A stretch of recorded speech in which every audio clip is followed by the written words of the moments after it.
আমরা অনেক পাপ সম্পর্কে সচেতন, কিন্তু হতাশ হওয়া, দুশ্চিন্তায় আকণ্ঠ নিমজ্জিত হওয়া যেটা কঠিন পাপ, এটা আমরা অনেক সময় বুঝতে পারি না এবং অনেক সময় জানিও না যে এটা পাপ। জি জি।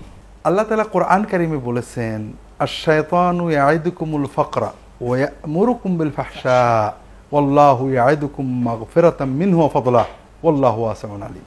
সুবহানাল্লাহ। শয়তান তোমাদেরকে দারিদ্র্যের ভয় দেখায়, অভাবের ভয় দেখায় এবং অশ্লীলতার নির্দেশ দেয়, আর আল্লাহ তোমাদেরকে ক্ষমার ওয়াদা করেন এবং বাড়িয়ে দেওয়ার প্রতিশ্রুতি দান করেন, ফজিলত দান করার। এই জন্য উলামায়ে কেরাম বলেন, শয়তানের স্কুলের সিলেবাসের প্রথম পড়া হলো দুশ্চিন্তা আর হতাশা।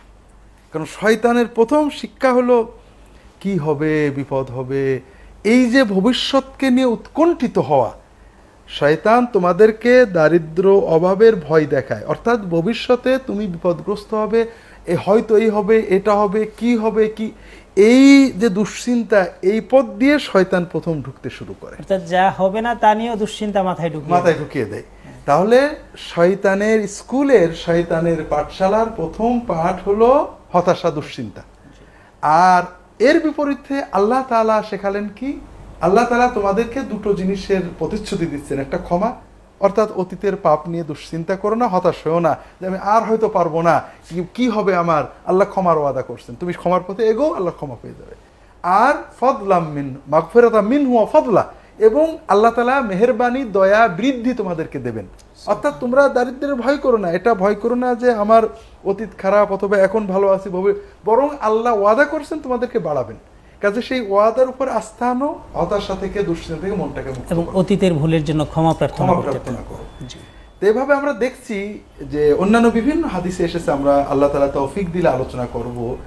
হতাশ হয়ে যাওয়া এবং দুশ্চিন্তাগ্রস্ত হয়ে যাওয়া এটা একটা কঠিন পাপ এবং শয়তানের বড় ফাঁদ, যে ফাঁদ দিয়ে ক্রমান্বয়ে মানুষকে আরো অন্যান্য পাপের ভিতরে নিয়ে যাওয়া, ঢুকিয়ে দিতে পারে এবং বিভ্রান্ত করে ফেলবে। শেষ পর্যন্ত এই হতাশা এবং দুশ্চিন্তার রাস্তা দিয়ে তাকে জাহান্নামে জাহান্নাম পর্যন্ত পৌঁছে দিতে পারে। কোরআনে বলেছে।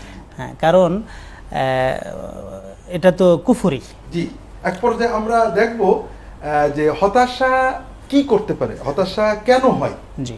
হতাশা এবং দুশ্চিন্তা কেন এটা আমাদের ভিতরে আসে, স্যার যদি এই বিষয়টা একটু আমাদের বলেন যে কেন হতাশা আসে। একটা হলো যে অতীতকে নিয়ে আমাদের জীবনের যত কষ্ট, হতাশা অতীত অথবা ভবিষ্যৎ নিয়ে, বর্তমানকে নিয়ে কিন্তু কম। অতীতটা কি?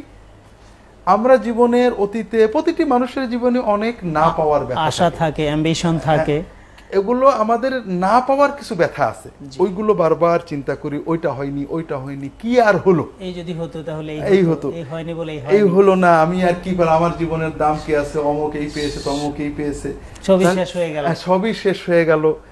এই যে হতাশা, এটার প্রথম সূত্র হলো, যেটা শয়তান আমাদের নিয়ে যাচ্ছে, আল্লাহর নিয়ামতের নাশকরি করা। এটাও একটা কবিরা গুনাহ।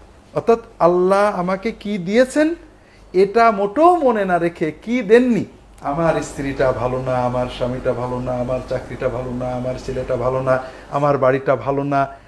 অর্থাৎ এর ভিতরে প্রথম মহাপাপ হলো যে আমি আল্লাহর যে নিয়ামত আল্লাহ আমাকে দিয়েছেন, এগুলো অগণিত নিয়ামত, এর নাশকরি করছি। এটা কুফরি। কুফরি, এটা প্রথম পর্যায়ে কুফরুন নিয়ামা, নিয়ামতের কুফরি। দ্বিতীয় পর্যায়ে কি করছি, যে আল্লাহ যে আমার জীবনে যে কষ্ট বা অভাব দিয়েছেন, এটা আল্লাহর পক্ষ থেকেও একটা নিয়ামত। কারণ মুমিনের জীবনে এই কষ্ট অভাবের মাধ্যমে আল্লাহ দুনিয়া এবং আখিরাতে তার কল্যাণ দেন যদি আমি সবর করি। কিন্তু আমি দ্বিতীয় যে ক্ষতিগ্রস্ত হলাম, এই কষ্টের মাধ্যমে যে সওয়াব অর্জন করতাম, এ থেকে মাহরুম হলাম। তৃতীয় যেটা, সেটা হলো ভবিষ্যৎ নিয়ে হতাশ হয়ে যায়। যেহেতু অতীতের ওই কথাগুলো আমাদের মনে থাকে, এটা নিয়ে আমরা ভবিষ্যৎ সম্পর্কে আমার আর জীবনে কিচ্ছু হবে না, জীবনটা শেষ, এবং আমি কাজে কর্মে উৎসাহ হারিয়ে ফেলি। আর এইটাকে আল্লাহ কোরআন কারীমে কুফরি বলেছেন, লা ইন্নাহু লা ইয়াইআসু মির রাউহিল্লাহি ইল্লাল কওমুল কাফিরুন। আল্লাহর রহমত থেকে, আল্লাহ আমাকে রহমত করবেন, অবশ্যই আমি আল্লাহর রহমত পাবো, এই আস্থা থেকে, এই বিশ্বাস থেকে আমি যখনই দূরে সরে যাই, আমি কোনো না কোনোভাবে কুফরির ভিতরে নিমজ্জিত হয়ে যাই। নাউজুবিল্লাহ, এটা কত বড় সাংঘাতিক একটা ব্যাধি, মানসিক ব্যাধি। এটা আপনি এই চমৎকারভাবে যদি আমাদেরকে এই পয়েন্টসগুলো না বলতেন তাহলে আমরা এইভাবে তলিয়ে দেখতাম না। এবং আরেকটি বিষয় বোধহয় এখানে ঘটে যে আমরা হতাশ হয়ে যাওয়ার ভিতর দিয়ে কাজে কর্মে উৎসাহ হারিয়ে আমরা দুনিয়ার জীবনে সমাজের জন্য, পরিবারের জন্য বোঝা হয়ে যেতে পারি। এটা যে এটা মানসিক ব্যাধি, কিন্তু এটার ফল একদম মন থেকে বাস্তব দুনিয়া পর্যন্ত এটার কুফল। শয়তানের পাঠশালার প্রথম সবক এটা বানিয়েছে কেন শয়তান? কারণ এই একটা দরজা দিয়ে অনেক জিনিস সে পেতে পারে। আমাকে পাপের পথে নিয়ে যাবে, পরিবারে অশান্তি তৈরি করে পাপ করাবে, আমার জীবনের ভবিষ্যতে সমাজ ক্ষতিগ্রস্ত হবে, সন্দেহ সৃষ্টি করবে, মনে খুঁতখুঁতি সৃষ্টি করবে। একটা পাপ থেকে অনেক সময় এই হতাশার কারণে আমরা মাদকতায় আসক্ত অনেকে হয়, অনেকে পরিবারের সাথে বিচ্ছিন্ন হয়ে যায়, অগণিত পাপের দরজা খুলে দেয়।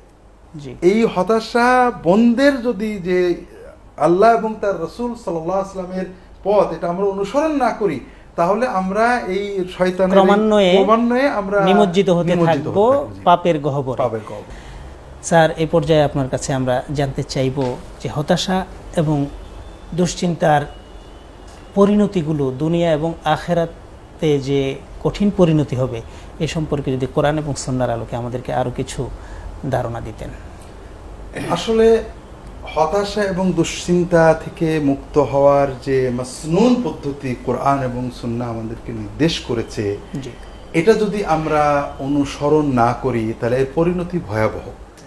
এই জন্য আমরা আগে এটার কোরআন এবং সুন্নাহ কি নির্দেশ দিয়েছে এটা সামান্য বোঝার চেষ্টা করে এর পরিণতি আমরা আলোচনার চেষ্টা করব ইনশাআল্লাহ। প্রথম কথা বুঝতে হবে, হতাশার কারণ হলো আল্লাহর রহমত থেকে নিরাশ হওয়া, আস্থা হারিয়ে ফেলা। তাহলে এটা থেকে বাঁচার জন্য বড় পথ হলো আল্লাহর রহমতের উপরে আস্থা রাখা। এই আস্থা বাড়ানোর জন্য অতীতের নিয়ামতগুলো আমরা যদি জীবনে ব্যথাগুলো না চিন্তা করে জীবনের শুরু থেকে চিন্তা করি যে কত বিপদে পড়েছি, আল্লাহ তাআলা আমাদেরকে বাঁচিয়ে নিয়ে এসেছেন, যে আল্লাহ আমাকে এই পর্যন্ত এনেছেন, সে আল্লাহ আমাকে অবশ্যই ভবিষ্যতে সাহায্য করবেন। ইন্না হুসনা যন্নি বিল্লাহি মিন হুসনিল ইবাদা, আল্লাহ তাআলার ব্যাপারে সুধারণা রাখা যে আল্লাহ আমাকে রহমত করবেনি, আল্লাহ আমাকে এগিয়ে নেবেনি, আল্লাহ আমাকে দেবেনি, এই আস্থাটা রাখতে পারা হলো অত্যন্ত বড় ইবাদত। এবং আল্লাহ সুবহানাহু ওয়া তাআলা তো আমাদেরকে আশ্বস্ত করেছেন লা তাকনাতু মির রাহমাতিল্লাহ। দ্বিতীয়, আল্লাহ রাসূল সাল্লাল্লাহু আলাইহি ওয়াসাল্লাম বলেছেন, আল্লাহ তাআলা বলেছেন, যেটাকে আমরা হাদিসে কুদসি বলি, আনা ইনদা যন্নি আবদি বি, আমার বান্দা আমার ব্যাপারে যেমন ধারণা করবে আমি তাকে তেমনই সে আমাকে পাবে। অর্থাৎ কোন বান্দা যদি মনে করে আল্লাহ আমাকে দয়া করবে না, তাহলে আল্লাহ দয়া করবেন না। আর যদি কোনো বান্দা দৃঢ় করে আশা করতে পারে অবশ্যই আল্লাহ আমাকে দয়া করবেন, যে আল্লাহ আমাকে এই পর্যন্ত এনেছেন, বিপদে আপদে অন্তত রহমত করেছেন, অবশ্যই আল্লাহ ভবিষ্যতে আরো রহমত করবেন, আমাকে বঞ্চিত করবেন না, করতে আমি তো তার বান্দা। এই আস্থাটুক যে রাখতে পারে তার জীবনে রহমত বাড়তেই থাকবে, আল্লাহ তাকে এইভাবেই রহমত করতে থাকবে। সুতরাং আশা হলো ঈমানের পথ দেখায়, জি, আর হতাশা নিরাশা ঈমান কুফরের পথে নিয়ে যায়। জি, আশা ঈমানের পথ দেখায়, ঈমান মানুষকে জান্নাতের দিকে নিয়ে যায় এবং দুনিয়া আখিরাতে সফল করে, আর হতাশা মানুষকে কুফরের দিকে নিয়ে যায়। কুফরি মানে তো অস্বীকার করা, সুতরাং সে সব কিছুকে অস্বীকার করতে শিখে, অস্বীকার এবং অবিশ্বাস। সে একদিকে আল্লাহর অতীত নিয়ামতগুলো অস্বীকার করে, আরেকদিকে আল্লাহর ভবিষ্যৎ রহমতে অবিশ্বাস করে। এইভাবে অবিশ্বাসের মধ্যে তাকে ফেলে দিয়ে শয়তান তার পরিকল্পনাকে বাস্তবায়ন করে ফেলে, আর মানুষ শয়তানের ফাঁদে পড়ে নিজেকে এবং জাতিকে, সমাজকে ধ্বংস করে। তো আরেকটা হলো দুশ্চিন্তা, মনোকষ্ট, বেদনা, মনে অনেক কষ্ট, না পাওয়ার কষ্ট ভবিষ্যতে। এর জন্য কেন এগুলো আসে একদিকে অতীতের নানান চিন্তা করে, অমুক আমাকে কষ্ট দিয়েছিল, অমুক ব্যথা দিয়েছিল, অমুক চাকরি দিইনি, অমুক আমাকে ক্ষতি করেছিল, আমার প্রমোশন দেয়নি, এজন্য মনের ভিতর ব্যথা। কিন্তু আল্লাহ কি বলছেন, লা তাহজান, দুশ্চিন্তাগ্রস্ত হও না, ব্যথিত হইও না। কেন? ইন্নাল্লাহা মা'ানা, যদি কোনো মুমিন ইয়াকিন করে আল্লাহ তো আমার সাথে আছে, তিনি আমার পরিচালনা করছেন, আমার জীবনে অমুক আমাকে দেয়নি, কিন্তু আল্লাহ তো দিয়েছেন। আমার মা দেয়নি, বাবা দেয়নি, স্বামী ব্যথা দিয়েছে, স্ত্রী ব্যথা দিয়েছে, পরিবার দিয়েছে, রাষ্ট্র দিয়েছে, সমাজ দিয়েছে, আমাকে বঞ্চিত করেছে। এ ব্যথা আমি পুষে রাখবো না। আমার মালিক আমার সাথে আছেন, এর ভিতরে আমার কোনো না কোনো কল্যাণ আছে বলেই তিনি আমাকে এটা হতে দিয়েছেন। আমি আমার মালিকের উপর আস্থা রেখে এই অবিশ্বাস থেকে মুক্ত হব, এই বিশ্বাস আমাদের আনতে হবে। আর এর পাশাপাশি আল্লাহ রসুল সাল্লাল্লাহু আলাইহি ওয়াসাল্লামের যত মাসনুন দোয়া আছে, তার অন্যতম দোয়া ছিল আল্লাহুম্মা ইন্নী আউযু বিকা মিনাল হাম্মি ওয়াল হাযানি ওয়াল আজজি ওয়াল কাসালি। আল্লাহ, আমি আপনার কাছে আশ্রয় চাচ্ছি। আশ্রয় চাই কি থেকে? মানুষ কঠিনতম পাপ থেকে, কঠিন শত্রু থেকে আল্লাহর কাছে। তাহলে আল্লাহ রাসূল আশ্রয় চাইতেন কি থেকে? হাম্মি ওয়াল হাযান, দুশ্চিন্তা এবং মনোকষ্ট থেকে, ফ্রাস্ট্রেশন থেকে আমি আপনার আশ্রয় চাচ্ছি, আমার মনে যেন এটা কখনো না আটকে। ওয়াল আজজি ওয়াল কাসাল, অক্ষমতা অবসাদ থেকে আমি যেন অবসন্ন না হই, অক্ষম না হয়ে পড়ি। এইভাবে আল্লাহ তাআলার কাছে দোয়া করতে হবে সবসময়। 3 নম্বর হলো আল্লাহ রাসূল সাল্লাল্লাহু আলাইহি ওয়াসাল্লাম পথ শিখিয়েছেন। জি, আল মুমিনুল কাবিয়্যু খায়রুন আহাব্বু ইলাল্লাহি মিনাল মুমিনিদ যায়ীফ। শক্তিশালী মুমিন আল্লাহর কাছে দুর্বল মুমিনের চেয়ে বেশি প্রিয়, বেশি ভালো। ইহরিস আলা মা ইয়ানফাউকা, তোমার যেটা দরকার, তোমার কল্যাণ হবে বলে তুমি বিশ্বাস করো, ওটা অর্জনের জন্য প্রাণপণে চেষ্টা করো এবং আল্লাহর কাছে সাহায্য চাও। ওয়াস্তাইন বিল্লাহ, আল্লাহর কাছে সাহায্য। ওয়ালা তাআজাজ, হতাশ হও না, দুশ্চিন্তাগ্রস্ত হও না, আল্লাহর কাছে সাহায্য চাও, এগিয়ে যাও।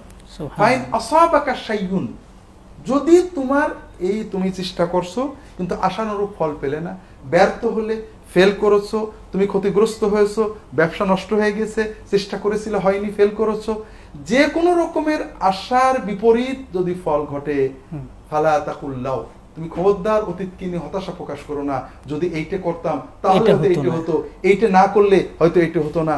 না, এটা তোমার জন্য শয়তানের দরজা। ফাইন্না লাওয়ান তাফতাহু আবওয়াবাশ শাইতান, যদি এটা করতাম তাহলে এইটা হতো, এই ধরনের এটা করিনি বলে এটা হয়নি, জি, শয়তানের দরজা খুলে দেয়, শয়তান অন্তরে ঢুকে পড়ে। বরং তুমি কি বলবে? কাদারুল্লাহি ওয়া মা শাআ ফাআল, আল্লাহর ফয়সালা যেটা দিয়েছেন আমি খুশি, আমি এগিয়ে যাব, আল্লাহর ফয়সালায় আমি রাজি। এইভাবে চললে মুমিন একদিকে তার কাজের সওয়াব পাবেন, আল্লাহর ফয়সালায় রাজি থাকার সওয়াব পাবেন, আল্লাহর রহমতের উপর আস্থা রাখার কারণে এবং সামনে এগিয়ে যাওয়ার প্রেরণা পাবেন। হতাশ হবেন না, দুর্বল হয়ে যাবে না, কাজে আগ্রহ হারিয়ে ফেলবে না। এভাবে তিনি সামনের দিকে এগিয়ে যেতে পারবেন, নিজেকে আরো আগাতে পারবেন। আর দুনিয়াটা তো পরীক্ষারই জায়গা, আল্লাহ সুবহানাহু ওয়া তাআলা বিভিন্নভাবে পরীক্ষা করবেন। আর বান্দার, মুমিন বান্দার কাজ হলো প্রতিটা পরীক্ষাতে সে পাশ করবে, সে শয়তানের ফাঁদে পড়ে ফেল না করে। তো আলহামদুলিল্লাহ, আপনি স্যার চমৎকারভাবে আমাদেরকে হতাশা এবং দুশ্চিন্তা থেকে বাঁচার মাসনুন পদ্ধতিগুলো বলেছেন। এই সম্পর্কে নবীজি সাল্লাল্লাহু আলাইহি সাল্লামের আরও একখানা হাদিস আছে যে, যে ব্যক্তি রাসূল পাক সাল্লাল্লাহু আলাইহি ওয়াসাল্লামের উপর সালাত সালাম পেশ করবে, আল্লাহ তাআলা তার হতাশা দূর করে দিবেন, দুশ্চিন্তা মুক্ত হওয়ার একটা বড় আমল হলো। অনেকে এটা খুব গুরুত্বপূর্ণ কথা বলেছেন। অনেকে চান কি দোয়া করলে, কি জিকির করলে আমরা হতাশা মুক্ত হব। অনেক দোয়া আছে, তার ভিতরে একটা বড় হলো যেটা রাসূলুল্লাহ নিজে দোয়া করতেন, আর একটা হলো দরুদ পাঠ করা। যে ব্যক্তি বেশি বেশি দরুদ পাঠ করবে, হাদিস শরীফে এসেছে, এই হাদিসে আল্লাহ তার দুশ্চিন্তা এবং উৎকণ্ঠাগুলো কাটিয়ে দেবেন, তাকে দুশ্চিন্তা মুক্ত করে দেবেন। সুবহানাল্লাহ। তাহলে স্যার, আমরা হতাশা নামের যে ব্যাধিটা সমাজে ছড়িয়ে আছে, বিশেষ করে সামাজিকভাবে আমাদের যুব সমাজ হতাশা এবং দুশ্চিন্তাগ্রস্ত হওয়ার জন্য অনেকগুলো কারণ তারা খুঁজে বের করে নিয়েছে। এর মধ্যে এরা চাকরির বাজারে চাকরি পাচ্ছে না, অর্থনীতির বাজারে, কম্পিটিশনের বাজারে কম্পিটিশন করে পারছে না, এইসব বিভিন্ন বিষয় তাদের মাথায় ঢুকিয়ে তারা হতাশাগ্রস্ত হচ্ছে। হতাশাগ্রস্ত হয়েই যে তারা বসে আছে তা না, তারা এই হতাশার পরে বিভিন্ন ধরনের ড্রাগ অ্যাডিক্টেড হচ্ছে, বিভিন্ন ধরনের নেশা দ্রব্য সেবন করে করে নিজেদেরকে আরও নষ্ট করছে। এবং তাদেরকে প্রশ্ন করলে তারা বলে যে এটা কেন করছো? তো আমি হতাশা থেকে করছি, আমি ভবিষ্যতে আমার কোনো ভালো রাস্তা দেখছি না, এই কারণে করছি। তো এই সবগুলো জিনিসই নেগেটিভ, অথচ এই নেগেটিভ জিনিসগুলোই এখন সমাজের জন্য, রাষ্ট্রের জন্য এটা একটা বড় ধরনের দুশ্চিন্তার কারণ হয়েছে যে যুব সমাজকে কিভাবে উদ্ধার করা যায়।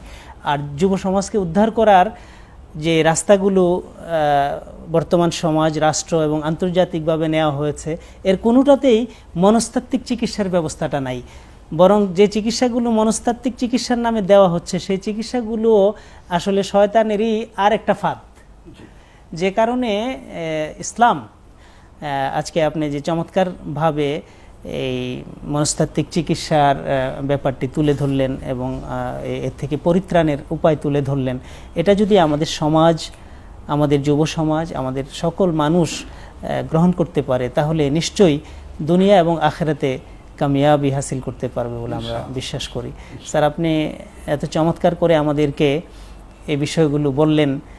আমাদের দর্শকদের যদি আপনি স্যার আরও দু একটি উপায় বলতেন যেগুলো আমরা আমলে আনতে পারি। যেমন একটা আমল আপনি বললেন যে রাসূল পাক সাল্লাল্লাহু আলাইহি ওয়াসাল্লাম যে দোয়াটা করতেন, আল্লাহুম্মা ইন্নী আউযু বিকা মিনাল হাম্মি ওয়াল হাযানি ওয়াল আজজি ওয়াল কাসালি ওয়াল জুবনি ওয়াল বুখলি। এই দোয়াটা তো লম্বা একটা দোয়া, এটা সবার মুখস্থ করে নিয়ে আমল করা উচিত। দরুদ শরীফ বেশি বেশি করে পড়া উচিত। এছাড়া আর কি পদ্ধতি অবলম্বন? আসলে ইসলাম একটা পরিপূর্ণ জীবন ব্যবস্থা। এটার মূল ঔষধ হলো যেটা আগেই বলেছি, আল্লাহর উপর আস্থা বৃদ্ধি করা। হতাশা, কুফর, এটার বিপরীতে ঈমান অর্জন করতে হবে। কাজেই ঈমান অর্জনের জন্য যে আমরা এমন নয় যে একটা ওষুধ খেলে সব ছেড়ে যাবে, বিষয়টা হলো আমাদের মূল ঈমান, আল্লাহর উপর আস্থা যত বাড়তে থাকবে হতাশা আমার জীবন থেকে তত সরে যাবে।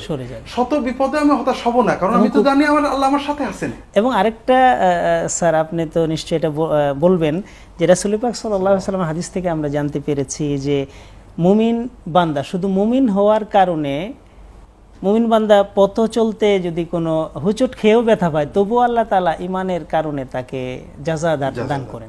সুতরাং যে কোনো কষ্টে, যে কোনো বেদনায়, যে কোনো আপাত দৃষ্টিতে বঞ্চিত হওয়ার যে কষ্ট, এই কষ্টের বিনিময়ে তো মুমিন হওয়ার কারণে আল্লাহ তাআলা জাযা দেবেনই দেবেন, এতে তো কোনো সন্দেহ নাই। অতীতের বেদনা যা পাবো, এবং সবচেয়ে বড় কথা যে ভবিষ্যৎ আমার ভালো হবে না, আল্লাহর রহমত থেকে এই নৈরাশ্য কোনো মুমিনের মনে আসতে পারে না। ঈমানহীনতা এই নৈরাশ্য আনে। এর জন্য ঈমান অর্জন করতে হবে। দুর্ভাগ্য যে আমাদের শিক্ষায়, আমাদের পারিবারিক যে শিক্ষা ছিল সেখানে, স্কুলের শিক্ষায় এই ঈমান অর্জনের কোনো ব্যবস্থা প্রায় থাকছে না, যে কারণে মনস্তাত্ত্বিক ভাবে আমাদের চিকিৎসা পাচ্ছি। আমাদের ঈমানটা, ইসলাম এমন একটা ব্যবস্থা দিয়েছে যে আমরা যদি স্বাভাবিক ঈমান, দেখবেন যে ব্যক্তি 5 ওয়াক্ত সালাত আদায় করে, মাঝে মাঝে দিনদার মানুষদের কাছে যায়, একটু মাঝে সাঝে কোরআন তেলাওয়াত করে, শত বিপদে হতাশ হয় কিন্তু সেই হতাশা সীমা অতিক্রম করতে পারে না। কিভাবে? তার হৃদয়ের ভিতরে একটা মানে অটোমেটিক একটা প্রতিরোধ গড়ে ওঠে ঈমানের কারণে। ঈমান তার ভিতরে একটা প্রতিরোধ তৈরি করে দেয় এবং আস্তে আস্তে করে আল্লাহর নৈকট্য হাসিলের মাধ্যমে তার হৃদয়ে প্রশান্তি এসে যায়। এই জন্য এই ধরনের ঈমান যত বৃদ্ধি পাবে হতাশার আক্রমণ তত কমে যাবে। আমরা হতাশা থেকে, আক্রমণ থেকে বেঁচে থাকবো তা না, হতাশা মাঝে মাঝে আমাদের আক্রমণ করবে, কিন্তু ঈমানের শক্তি যত বেশি হবে আক্রমণের তীব্রতা তত কমবে, প্রভাব তত কমবে। সুবহানাল্লাহ, আলহামদুলিল্লাহ। আমরা হতাশা এবং দুশ্চিন্তা মুক্তির জন্য কোরআন সুন্নাহর থেকে যে দিক নির্দেশনাগুলো আপনার কাছ থেকে পেলাম, আল্লাহ তাআলা আমাদের সবাইকে তৌফিক দান করুন এই আমলগুলো করে মনস্তাত্ত্বিকভাবে আমরা যেন শক্তিশালী হতে পারি, হতাশা এবং দুশ্চিন্তা থেকে মুক্ত থাকতে পারি।